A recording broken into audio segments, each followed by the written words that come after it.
आज का हमारा विषय है चौथे पीरियड में। आज हम लोग मुहरे लिपि एवं बाट इसके विषय में चर्चा करेंगे। लेकिन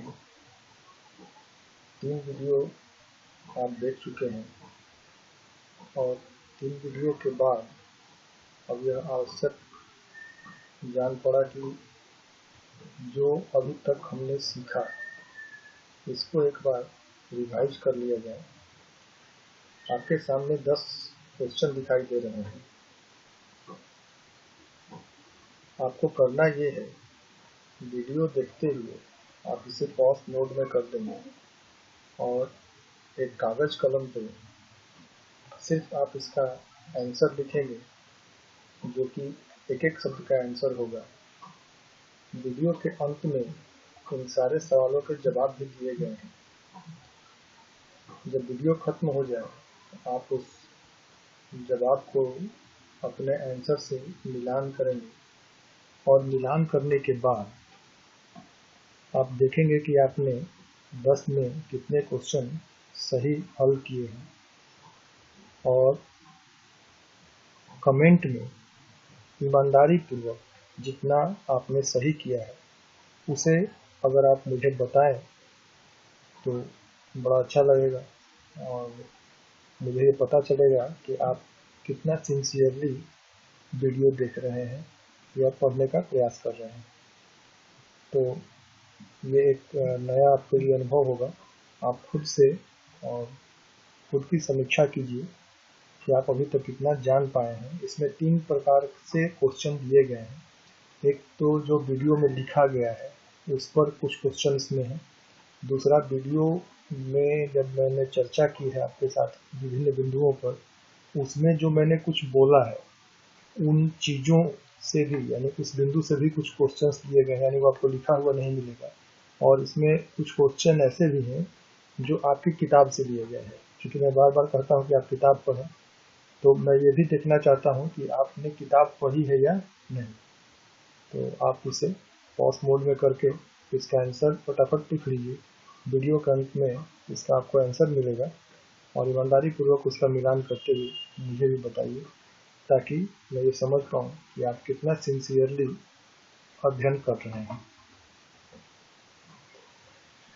साथ ही साथ तब तक आप बिना पॉज मोड के भी आप लिख सकते हैं। एक आज सवाल कमेंट में मुझे मिला, बड़ा अच्छा लगा। कुछ जागरूक इसमें छात्र छात्राएं भी हैं, कुछ तो ऐसे भी हैं जो 12th क्लास की नहीं है और वो सीनियर है, यानी 12th क्लास से ऊपर के क्लास में है वो लोग, फिर भी वो बहुत ही सिंसियरली तरीके से वीडियो देख रहे हैं। किताबों के विषय में किताब कौन सी पढ़ी जाए? देखिए, किताबों का जो चयन होता है वो आपका उद्देश्य क्या है इस पर निर्भर करता है। परीक्षा देनी है बोर्ड का, तो आप जो भी किताब, कोई भी किताब आप बढ़िया पढ़ सकते हैं, आप परीक्षा में पास हो सकते हैं। लेकिन अगर किसी का कॉम्पिटिटिव उद्देश्य होगा, तो उनको कॉम्पिटिटिव एग्जाम में जाना होगा, तो आप निश्चित तौर पर एनसीईआरटी तो पढ़िए ही पढ़िए। एनसीईआरटी का कोई विकल्प नहीं है। और आगे भी किसी भी सरकारी नौकरी के लिए जो आप कॉम्पिटिटिव एग्जाम देते हैं, मेडिकल और इंजीनियरिंग लाइन अगर छोड़ दिया जाए, तो अमूमन लगभग कोई भी परीक्षा हो उसमें सामाजिक विज्ञान से और खासकर इतिहास से सर्वाधिक प्रश्न रहते हैं और उन प्रश्नों का जो आधार होता है वो एनसीईआरटी बेसिस ही होता है। तो आप एनसीईआरटी तो जरूर ही पढ़िए अगर आप आगे कॉम्पिटिटिव लाइन में जाना चाहते हैं। तो चलिए आज शुरू करते हैं हम लोग वीडियो। तो आज का हमारा जो टॉपिक है वो है हड़प्पा सभ्यता में मुहरे, लिपि तथा बाट। यहाँ पर ध्यान दीजिए, इनके लिए एक शब्द लगाया गया है, विशिष्ट विशेषता। यानी ये जो तीनों चीज है वो हड़प्पा सभ्यता की विशिष्ट विशेषता है। अब यहाँ पर इसे विशिष्ट विशेषता क्यों कहा जा रहा है, इस बात को समझिए। पढ़ने के क्रम में शब्दों को समझना और उनके अर्थ को समझना, असल में यही पढ़ना है। तो देखिए, विशिष्ट क्यों है ये, आखिर क्यों इन्हें विशिष्ट कहा जा रहा है? तो ये विशिष्ट इस अर्थ में है कि सिंधु सभ्यता, जो कि लगभग 13 लाख वर्ग किलोमीटर में फैली हुई थी, हम पूरी सिंधु सभ्यता के क्षेत्र में इन तीनों चीजों में गजब की समानता पाते हैं। अद्वितीय एक रूपता, अद्वितीय कहने का मतलब ऐसी एक रूपता अभी तक कभी भी उसके पूर्व में दिखाई नहीं दी कि इतने बड़े सभ्यता में जो मुहरे, लिपि तथा बाट मिली है वो प्रत्येक स्थलों पर एक जैसे है।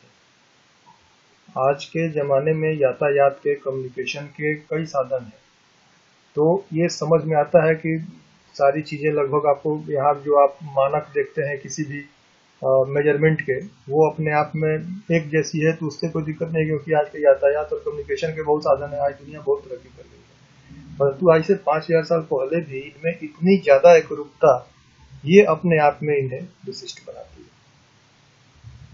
तो अब एक एक करके इनको समझने का प्रयास करें, ये चीजें थी क्या। तो वीडियो के जो पहला वीडियो हम लोगों ने बनाया था, और अगर आप चैप्टर पढ़े होंगे तो पहला जो आपका लाइन है वो यही कहता है कि मुहरे जो है वह सिंधु सभ्यता की सबसे विशिष्ट पुरावस्तुओं में से है। अब इसमें देखें कि ये मुहरे किस काम में आती थी, क्या थी। आप पहले पढ़ चुके हैं कि मुहरे जो थी वो सेल खड़ी के पत्थर से बनी हुई होती थी। खाना बनाने के लिए सेल खड़ी के पत्थर का इस्तेमाल किया जाता था। तो मुहरे देखिए किस काम में आ रही हैं। इनका प्रयोग लंबी दूरी के संपर्कों को सुविधाजनक बनाने के लिए, जो व्यापार वगैरह होते थे, एक स्थान से दूसरे स्थान पर अगर कोई व्यक्ति जाता था तो उस तरीके का व्यापार के लिए या कहीं आवागमन में जो कोई सूचना कहीं एक स्थान से दूसरे स्थान पर प्रेषित करनी है, किसकी सूचना है, किस व्यापारी का वह वस्तु है, कहाँ से आया है, तो इन सब चीजों को बताने के लिए मुहरों का प्रयोग होता था। आगे अभी आपको चित्र के माध्यम से इसको समझाने का प्रयास करेंगे।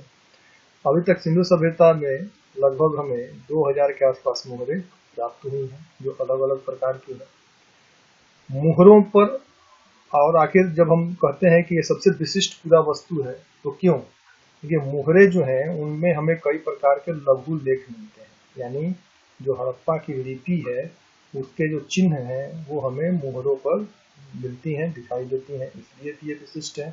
साथ ही साथ मुहरों पर कई प्रकार की आकृतियां उकेरी गई है, जैसे एक सिंगी जानवर हम लोग पहले वीडियो में देख चुके हैं, उसी तरह से अन्य जानवर, भैंस, बाघ, बकरी, हाथी आदि की आकृतियां हमें उभरी हुई मिलती हैं।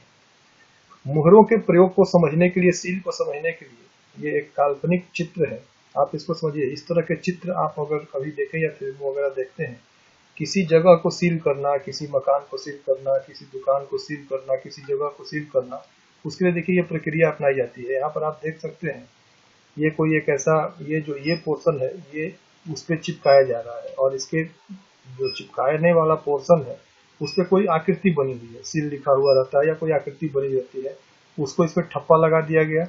अब जब कोई व्यक्ति इसको खोलेगा तो वो अगर ठप्पा लगा हुआ चिन्ह अपने आप में सही है, उसमें कोई छेड़छाड़ नहीं है हुई है, तो वो ये समझेगा कि ये जो सील किया हुआ जगह है इस पे अभी तक कोई अंदर नहीं गया है। तो सील का मतलब ही ये होता है, उसको एक सुरक्षा के दृष्टिकोण से। तो सिंधु सभ्यता में जो व्यापारी अपना माल एक स्थान से दूसरे स्थान पर भेजते थे, चाहे वो जिस तरीके से भी, किसी बैग में डाल के, बोरे में डाल के, जिससे भी, तो उसके ऊपर वह गीली मिट्टी का एक लेप लगा देते थे और उसके ऊपर उसी सील का चिन्ह लगा दिया जाता था, जिससे पता चले कि ये जो वस्तु है वो कहाँ से आई है, किस व्यक्ति का है। इसके लिए सील का इस्तेमाल किया जाता था। अगर और मुहरों की बात करें तो मुहरे हमें बहुत तरह की जानकारी भी देते हैं। आप देख सकते हैं यहाँ पे कुछ मुहरे हैं। इन मुहरों में आप ये, इसके बारे में हम लोग चर्चा कर चुके हैं कि विभिन्न मुहरों में कई प्रकार के जानवर और लिपियां हमें मिलती हैं। आगे हम लोग देखेंगे सिंधु सभ्यता के मुहरों से हम तत्कालीन समय के धार्मिक स्थिति को भी जानने का प्रयास करते हैं। जैसे थोड़ी सी चर्चा यहाँ पर कर दी जानी चाहिए। आप यहाँ पर देख सकते हैं ये एक, ये देखिए ये आकृति आपको किस रूप में लग रही है। इस मुहर का नाम है पशुपति मुहर। ये एक प्रकार के देवता माने गए हैं, पशुपति, जो पशुओं के देवता है, और इनके बैठने की जो मुद्रा है ये योगी की मुद्रा है। जैसे कोई साधु महात्मा संत तपस्या के समय में जिस प्रकार से बैठते हैं, तो इसे योगी की मुद्रा कहा गया। और इनका जो समानता बिठाने का प्रयास किया गया है पुरातत्वविदों के द्वारा, वह वर्तमान में जो हिंदू धर्म में शिव देवता हैं उनसे इनकी समानता बैठाने का प्रयास किया गया है। खैर इसकी चर्चा हम लोग आगे धार्मिक स्थिति का जब वीडियो चर्चा करेंगे उसमें हम लोग देखेंगे। तो ये मुहरें हो गई। उसी तरह से अगर हम लोग बात करें अब लिपि, देखिए हड़प्पाई लिपि आद्य इतिहास का काल है। लिपि हमें मिली है परंतु अभी तक हम उसे पढ़ नहीं पाए हैं। इस प्रकार का जो समय होता है इतिहास में उसे हम प्रोटो हिस्ट्री या आद्य इतिहास के नाम से जानते हैं। तो लिपियां तो हमें मिली हैं परंतु अभी तक हम उन्हें पढ़ नहीं पाए हैं। जो पुरातत्वविद हैं या जो लिपि के विद्वान हैं, इस लिपि को अध्ययन करने के बाद इस लिपि को चित्राक्षर लिपि या पिक्टोग्राफी बोलते हैं। इसे जो चित्र के रूप में लिपियां होती हैं उसे पिक्टोग्राफी कहते हैं। चित्राक्षर लिपि या पिक्टोग्राफ की संज्ञा देते हैं। अभी तक जो हमें लिपियां मिली हैं उसमें लगभग 375 से 400 के बीच हमें चिन्ह प्राप्त हुए हैं और प्रत्येक चिन्ह जो है वो किसी व्यंजन या स्वर को दर्शाने वाला माना जाता है। जो भाषा में पढ़ते हैं व्यंजन अथवा स्वर, तो इतनी लगभग अभी तक हमें चिन्ह मिले हैं उस सिंधु सभ्यता की लिपि में। और तो और विद्वानों का ये मानना है कि ये जो लिपि है वो दाईं से बाईं ओर लिखी जाती थी, क्योंकि जब वो लिखना शुरू करते हैं तो अंत में जाते जाते उधर जो शब्द होते हैं, जो वो चित्राक्षर लिपि है वो थोड़ी छोटी होती जाती है। तो अपने आप में लिपि के भी अध्ययन के जो लिपिवेता होते हैं, लिपि शास्त्र का जो अध्ययन करते हैं, उनका मानना है वो कई आधार पर वो निष्कर्ष निकालते हैं कि ये दाईं से बाईं ओर लिखी जाती थी। इसके पीछे वो तर्क कह देते हैं कि चूंकि वो बाईं ओर जाते जाते छोटी होती चली जाती है, तो इनका मानना यह है कि वो कहीं ना कहीं दाईं से बाईं ओर लिखी जाती है। सिंधु सभ्यता से जो लिपि हमें प्राप्त हुई है वो लिपि असल में हमें कई चीजों पर मिली है। सबसे महत्वपूर्ण तो मुहरे ऐसी हैं जहां से हमें सिंधु सभ्यता की जो लिपि है वो अधिक मात्रा में हमें प्राप्त हुई है। इसके अलावा कई प्रकार के तांबे के औजार, बर्तनों पर तांबे या मिट्टी की लघु पट्टिकाएं दक्षिण से एक तरह से प्लेट आप कह सकते हैं, उनके बने हुए छोटे, जैसे स्लेट होता है, स्लेट आप बचपन में पढ़े होंगे स्लेट पेंसिल पे, उसी को आप पट्टिका कह सकते हैं। तो लघु पट्टिकाएं, और ये बनी किस चीज की है, तो तांबे या मिट्टी की, उस तरह की पट्टिकाओं पर भी हमें लिपियां प्राप्त होती हैं। उसी तरह से आभूषण पर भी लिपियां लिखी हुई मिली है। तो ये दुर्भाग्य है कि अभी तक हम इस लिपि को पढ़ नहीं पाए, और आगे हम लोग एक बार चर्चा फिर से करेंगे एक अगले वीडियो में कि इतिहास में कभी भी कोई चीज हमेशा के लिए अंतिम नहीं है। जिस दिन इस लिपि को पढ़ लिया जाएगा, हो सकता है कि अभी तक हमारी जो धारणा सिंधु सभ्यता के बारे में है वो धारणा बदल जाए। हम लोग देखेंगे जस्ट इसके बाद जो दूसरा चैप्टर शुरू होगा उसमें हम लोग अशोक के बारे में पढ़ेंगे। अशोक को 1840 के पहले, 1840 के पहले भारत में अशोक नाम के राजा के बारे में पता नहीं था, परंतु अचानक से जेम्स प्रिंसेप ने अशोक के शिलालेखों को पढ़ने में सफलता पाई, और तब पता चला कि इस देश में अशोक नाम का कोई राजा था, और न सिर्फ राजा था बल्कि एक महान शासक वो साबित हुआ। तो इतिहास में बदलाव कभी भी हो सकता है। जिस दिन इन लिपियों को पढ़ लिया गया तो हो सकता है कि अभी तक जो हमारी धारणा सिंधु सभ्यता के बारे में है, कई धारणाएं बदल जाए, कई नई चीजें हमें पता चल पाए। उसी तरह से एक और चीज देखिए, 1921 में जब तक हम हड़प्पा को, अभी हम लोग इसके आगे वीडियो में चर्चा करेंगे, लेकिन थोड़ा सा यहाँ पे जरूरी है इस बात को बताना, 1921 में जब तक हमें हड़प्पा सभ्यता का यानी हड़प्पा स्थल की जब तक खुदाई नहीं हुई थी, हमारा इतिहास क्या कहता था, सिर्फ और सिर्फ वैदिक सभ्यता था। यानी हमें ये पता नहीं था कि उसके पहले भारत का इतिहास इतना ज्यादा समृद्ध था हड़प्पा सभ्यता के रूप में। तो लिपियां वो चीज है जो इतिहास के कालक्रम को, इतिहास के ज्ञान को, और अभी तक जो स्थापित मान्यताएं हैं इतिहास के संबंध में, उसको वो बदलने की क्षमता रखती है। तो जिस दिन अगर यह लिपि पढ़ ली गई, हो सकता है सिंधु सभ्यता के बारे में जो हमारी जानकारी है वो जानकारी थोड़ी बहुत बदल जाए। आप देख सकते हैं यहाँ पर कुछ लिपियों के चित्र दिए गए हैं, और यहाँ पे ये दिखने में ही हमें समझ में आ रहा है ये निश्चित तौर पे ये जो है वो कोई ना कोई चित्र है, इसीलिए इसे चित्रात्मक लिपि कहा गया है। परंतु दुर्भाग्यवश हम अभी तक इनका अर्थ समझ नहीं पाए हैं। आगे चले हम लोग। बाट, वेट्स, आप इससे परिचित हैं। दुकानों पे आप जाते हैं, आप कोई भी वस्तु खरीदते हैं, उसका तौलने के अलग अलग आप बाट देखे होंगे। सर्वाधिक महत्वपूर्ण बात यह है कि उस समय भी, यानी आज से 5,000 साल पहले भी जो लोग थे वह बाट का इस्तेमाल करते थे अपने वस्तुओं के विनिमय में। तो बाट किस चीज़ के बने होते थे? आज के जो आपको बाट दिखाई देते हैं अमूमन वो आपको लोहे के बने हुए आपको दिखाई देते हैं, आयरन मेड है। और अगर आप कहीं वो गोल्ड स्मिथ सुनार की दुकान के पास आप जाएं तो वहाँ उनके जो आप बाट देखेंगे काफ़ी छोटे छोटे और ये पीतल वगैरह के बने हुए होते हैं। तो उस समय के जो बाट हैं मेनली वो चर्ट नाम के पत्थर के बने हुए होते थे। और उन बाटों का जो आकार था, आज आप बाटों की कल्पना कीजिए दुकान में, उनके आकार को जरा षटकोण जैसे दिखाई देते हैं। और या चतुष्कोण है, जो चतुष्कोण होते हैं। अभी जो उस समय के जो बाट थे उनका जो आकार होता था वो घनाकार होता था। बाट जो होते थे वो बाट उस समय बाइनरी, यानी 1 2 4 8 इस तरीके के क्रम में, यानी दुगना होते जाता था। उनका जो मान होता था वो दुगना होता जाता था। तो जो निचले मानदंड कहने का मतलब ये है कि जो छोटे छोटे चीजों को तौलने के काम में आते हैं, जैसे मैंने सुनार का उदाहरण दिया, तो उस तरह के जो बाट थे वो बाइनरी सिस्टम पे होते थे। लेकिन जो बड़े बाट थे वो कहीं ना कहीं दशमलव प्रणाली पे आधारित होते थे। जैसे अभी भी हम लोग जो बाट या जो तौलने के लिए इस्तेमाल करते हैं, 1 केजी के बाद आपको आधा केजी तो 0.5 हो गया, 100 ग्राम आप लेते हो तो आप वो 0.10 हो गया। तो इस तरह से जो बड़े चीज़ों के थे वो दशमलव प्रणाली पे थे, और जो छोटे मानदंड थे वो बाइनरी सिस्टम पे थे। छोटे बाट जो होते थे उनका प्रयोग अभी भी, जैसे आप देखते हैं, उस समय भी यही होता था। उनका प्रयोग आभूषण के लिए या मनकों को तौलने के लिए किया जाता था। और जो बड़े बाट थे वो भारी भरकम वस्तुओं के, स्थूल वस्तुओं को तौलने के लिए किया जाता था। तराजू के रूप में हमें पलड़े भी मिले हैं। आज जो आप देखते होंगे तराजू के रूप में, तराजू जो होता है, आज तो बहुत तरह के आपको इलेक्ट्रॉनिक तराजू भी आ गए हैं या डिफरेंट डिफरेंट टाइप के।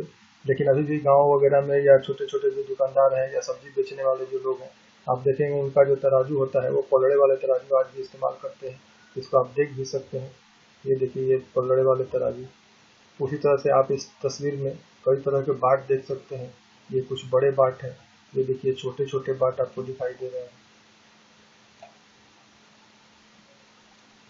और सबसे महत्वपूर्ण बात तो यही है कि जो बाट, अगर वह हड़प्पा में जितना मान का था उतने ही मान का बाट आपको मोहनजोदड़ो में या अन्य स्थलों में भी दिखाई देता है। और यही कारण है कि इन चीजों को हड़प्पा सभ्यता की विशिष्ट विशेषताओं में शामिल किया गया है। विशिष्ट विशेषताओं में हम लोग पहले भी देख चुके हैं, जैसे ईंट की जो माप थे वो उनके उसकी मोटाई, उसकी लंबाई, उसकी चौड़ाई, वो पूरी सिंधु सभ्यता में एक जैसी है। तो सिंधु सभ्यता अपने आप में क्यों महत्वपूर्ण है? इसलिए ही महत्वपूर्ण है कि इतने बड़े विशाल क्षेत्र में भी, और आज से लगभग 5,000 साल पहले, वह कमाल की अद्वितीय एक रूपता वाली सभ्यता थी। तो आज हम लोगों ने 3 महत्वपूर्ण विषय पे चर्चा की। अब जो अगला आपका सेगमेंट है, वीडियो के स्टार्ट में मैंने आपको 10 क्वेश्चन दिए थे, तो आप तैयार हो जाएं इन सवालों को मिलाने के लिए कि आपने जो इसे हल किया है, आपने जिसके आंसर्स दिए हैं, क्या वो सही है या नहीं। तो आइए देखते हैं। ये देखिए, ये मैंने आपको पहले वीडियो में ये बताया था। ये क्वेश्चन जो पहले वीडियो में आपने देखा होगा, ये भी एक आपको पहले वीडियो में बताया गया था, उसके विस्तार को लेकर, हड़प्पा सभ्यता के विस्तार को लेकर। और ये मैंने बोलने के क्रम में बताया है, कहीं लिखा हुआ नहीं है। बोलने के क्रम में मैंने बताया है कि मोहनजोदड़ो की जो खुदाई हुई है वो रखालदास बनर्जी के द्वारा की गई है। ये लोथल 6 महत्वपूर्ण शहर पहला वीडियो में बताया गया था, उसमें आपका लोथल कहाँ है? तो ये आपकी भोगवा नदी के तट पे है। पहला ही वीडियो में जुटे हुए खेत के साक्ष्य कहाँ से मिले हैं? तो कालीबंगा से मिले हैं। उसी तरह से विशाल स्नानागार कहाँ से मिले हैं? मोहनजोदड़ो से मिले हैं। हड़प्पा सभ्यता की सबसे विशिष्ट पूजा वस्तु, ये तो मैंने वीडियो के पीछे ही बोल दिया। और ये चैप्टर से है, पहला लाइन या शायद दूसरा लाइन आपकी किताब का यही है। तो हड़प्पा सभ्यता की सबसे विशिष्ट पूजा वस्तु आपके मुहरे हैं।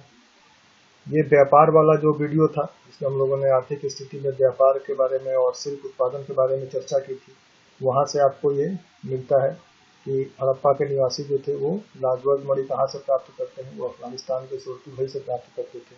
व्यापार वाले वीडियो से ही ओमान को किस नाम से जाना जाता था ये एक जगह लिखा हुआ भी है, और मैंने वीडियो में इस बात को बताया भी था कि ओमान को मगान के नाम से जानते हैं। अंतिम जो क्वेश्चन है 10वां क्वेश्चन, ये मैंने आपको कहा था कि आप उस सेक्शन को पढ़ें और ये किताब से दिया गया है। ये एक हाजा पक्षी हुआ करता था और हाजा पक्षी को जो पुरातत्वविद है वो मानते हैं कि वो मोर होगा। इसका संबंध मेसोपोटामिया से है, मेसोपोटामिया वाले उसे हाजा पक्षी कहते थे। तो आप इस सेक्शन को पढ़ेंगे आपको ये बातें समझ में आएंगी। उम्मीद करता हूँ आज का वीडियो भी आपको पसंद आया होगा, और निश्चित तौर पे आप लाइक शेयर सब्सक्राइब करें ना करें, लेकिन कमेंट में कम से कम मुझे ज़रूर बताएं कि आप क्या सीख पा रहे हैं।